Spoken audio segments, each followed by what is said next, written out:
তাদের নেত্রী পালিয়ে যাওয়ার পরেও যিনি কর্মীদের কোনো চিন্তাও করেননি, অনুসারীদের কোনো চিন্তাও করেননি, দেশবাসীর কোনো চিন্তাও করেননি যে মানুষগুলোকে আমি কোথায় রেখে যাচ্ছি।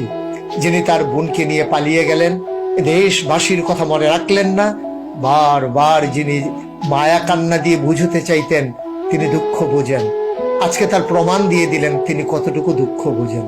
তার কর্মীদেরকে রাজপথে ছেড়ে দিলেন, তাদের বাড়িগুলোকে ওই প্রতিহিংসার শিকারের হাতে ছেড়ে দিলেন, তাদের জীবনের তিনি একটু পরোয়াও করলেন না।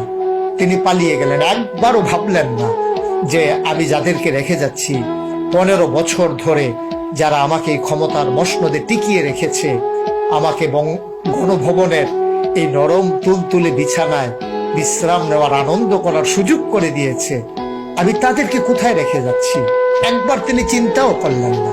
এটা নেতৃত্বের গুণাবলী নয়, এটা হচ্ছে ক্ষমতায় ভাগ করা, ক্ষমতা ভোগ করা।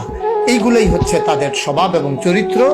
এবং যারা দ্বীনি চেতনায় উদ্বুদ্ধ হয় না, যারা আল্লাহর ভয় অন্তরে ধারণ করে না, নবীর সুন্নাহ অনুযায়ী নিজের পথ এবং জীবন পরিচালনা করে না, তারা অন্য মানুষের কথা ভাববে না। এটাই স্বাভাবিক, কারণ তাদের কাছে এই দুনিয়াটাই হচ্ছে যথেষ্ট। তাদের পরকালের দেনা পাওনার হিসাব তাদের মাথায়ও আসে।